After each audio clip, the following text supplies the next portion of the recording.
Halo, assalamualaikum warahmatullahi wabarakatuh. Ananda, terima kasih bertemu kembali di materi fisika kelas 12. Kali ini terkait dengan hukum 1 Kirchhoff dan susunan hambatan listrik.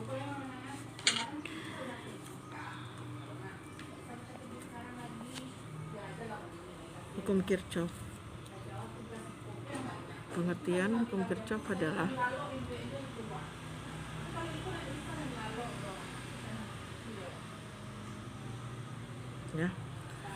pada setiap titik cabang, jumlah semua arus yang memasuki cabang harus sama dengan semua arus yang meninggalkan cabang tersebut. Dengan rumus I masuk sama dengan I keluar. Jadi I masuk sama dengan I keluar.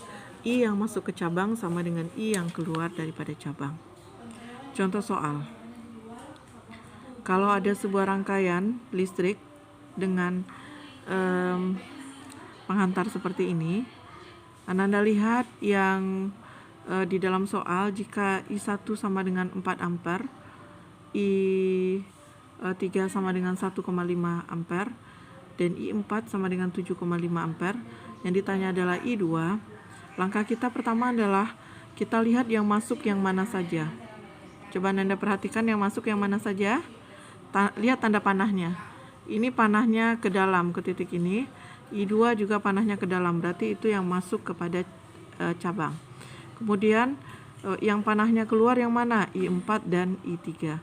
Jadi berdasarkan rumus yang ini, I masuk sama dengan I keluar, itu menjadi I1 tambah I2 akan sama dengan I4 tambah I3.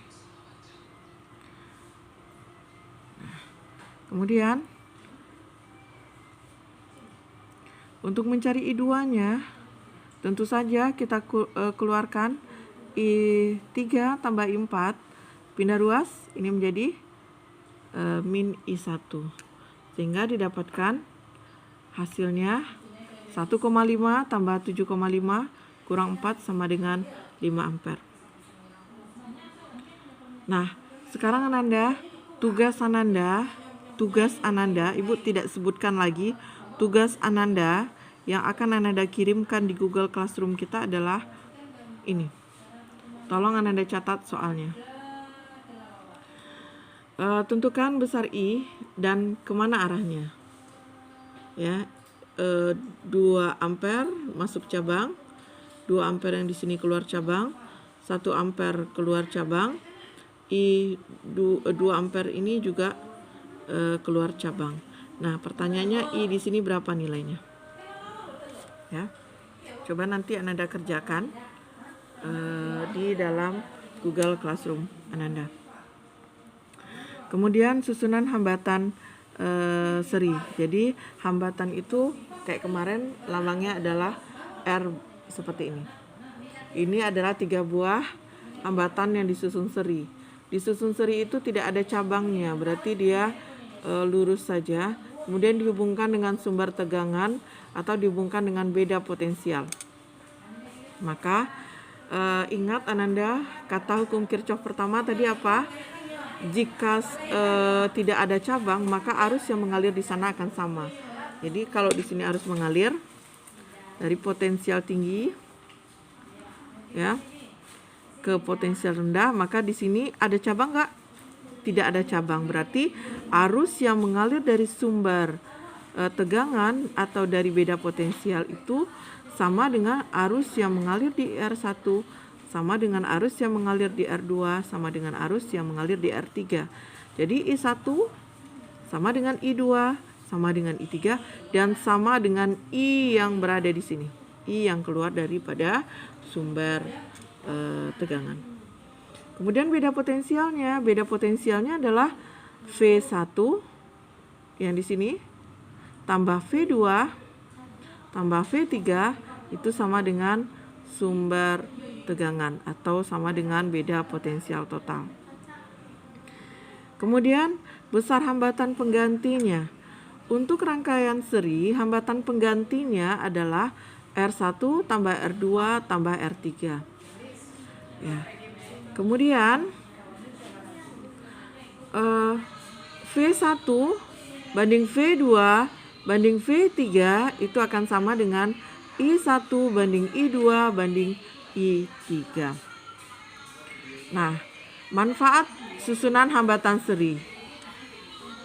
Hambatan disusun secara seri berguna untuk memperbesar hambatan serta berfungsi untuk membagi tegangan. Dari pengamatan rumus yang ada di sini terlihat bahwa hambatan yang dirangkai seri akan punya hambatan pengganti lebih besar dan akan memperkecil tegangan. Berarti karena apa? Karena hambatan penggantinya merupakan jumlah dari hambatan-hambatan lainnya. Jadi hambatan disusun seri itu akan memperbesar nilai hambatan penggantinya. Nah, sehingga akan memperkecil tegangannya. Ya, akan memperkecil tegangan. Tegangan di masing-masing sini ya maksudnya ya. Kemudian contoh soal. 4 buah hambatan yang masing-masing bernilai 50 ohm dan dirangkai secara seri. Kemudian pada ujung-ujungnya dihubungkan dengan sumber tegangan 30 volt. Tentukanlah kuat arus yang mengalir pada rangkaian tersebut. Nah, ini hambatan disusun seri ya. Nah, Ananda untuk menyelesaikan soal terkait dengan hambatan, konsep yang harus kita ingat adalah cari dulu besar hambatan totalnya. Itu langkah yang harus kita ingat kapanpun. Jadi cari dulu hambatan totalnya. Ya. Nah, karena ini seri maka kita cari hambatan totalnya R1 tambah R2 tambah R3 tambah R4. Besarnya adalah 50 tambah 50 tambah 50 tambah 50 sehingga menghasilkan 200 ohm. Nah, jika yang apapun yang ditanya, cari dulu apa? Hambatannya. Nah, kemudian setelah itu baru kita cari kuat arusnya. Kuat arus itu sama dengan beda potensial dari sumber tegangan dibagi dengan hambatannya, hambatan total. Jadi Ananda ingat kata hukum Ohm, V sama dengan I kali R. V sama dengan I kali R. Jika I-nya adalah I total, V-nya adalah V total. R-nya yang kita pakai adalah R pengganti. Jika di sini adalah I1, maka V di sini adalah V1 dan R di sini adalah R1. Nah, kita kembali ke soal. Tentukanlah kuat arus yang mengalir pada rangkaian. Ananda, ini adalah rangkaian seri. Tadi sudah disebutkan bahwa pada rangkaian seri yang sama apa? Arusnya.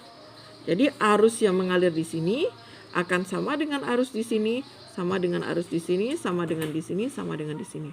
Sehingga mencari I-nya adalah V total bagi dengan R total, RS. Dapatkan 0,15 ampere. Nah, nggak ada cabang ya. Kalau di sini I-nya 0,15, maka I di sini 0,15, I di sini 0,15, I di sini juga 0,15 dan I di sini juga 0,15. Kenapa? Karena menurut hukum Kirchhoff, arus yang mengalir pada rangkaian tidak bercabang itu akan sama. Kemudian untuk susunan hambatan paralel. Nah, ini hambatan disusun paralel ya.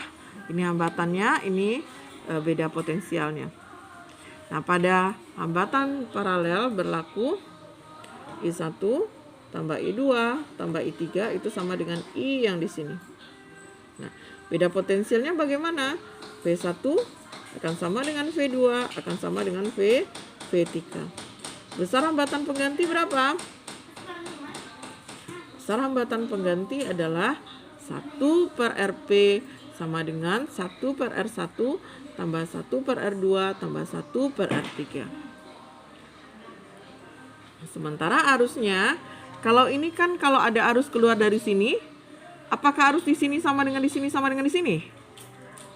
Tidak. Kenapa tidak? Karena hukum Kirchhoff mengatakan kalau rangkaian bercabang maka arusnya akan dibagi di sini, bagi di sini. Sehingga didapatkan hasilnya I1 banding I2 banding I3 sama dengan 1/R1 banding 1/R2 banding 1/R3. Nah, jadi di sini rangkaian paralel dari hambatan dimanfaatkan untuk memperkecil hambatan. Kenapa? Karena pada rangkaian paralel hambatan penggantinya kecil dari sini, dari rumus ini. Dengan begitu susunan hambatan paralel berfungsi untuk membagi arus. Baik Ananda, kita coba contoh soal terkait dengan susunan hambatan paralel ini. Perhatikan ini ya, susunan paralel hambatan. Dari ilustrasi di atas coba sobat hitung besarnya RAB, FAB, I1, I2 dan I3. Nah, bagaimanapun bentuk rangkaian, yang pertama yang harus kita cari adalah hambatannya. Ditanya di sini RAB, maka sama juga itu dengan hambatan pengganti. Hambatan pengganti ini hambatan disusun paralel. Kalau disusun paralel maka diseparkan ya, 1/1 tambah 1/2 tambah 1/3 dapatnya 6/6. Nah, RAB nya berarti kita balikkan lagi kan, 6/6 kan 1. Nah, kita balikkan lagi, RAB nya 1 ohm. Kemudian FAB, VAB itu kan dari sini nih, VAB. Nah, potensial di sana sama dengan potensial sumber ya. Nah, kemudian yang ditanya I, kita harus cari I masing-masing. I sama dengan F, kalau kita ingin mencari I-nya, I sama dengan V/RP, maka sama dengan 12 ampere. Nah, sekarang yang ditanya I1, I2 dan I3. Untuk mencari I1 dan I2, I3 boleh kita gunakan ini V/R1. V-nya itu sama kan, dia paralel. Maka di sini 12 volt potensialnya, di sini juga 12 volt, di sini juga 12 volt.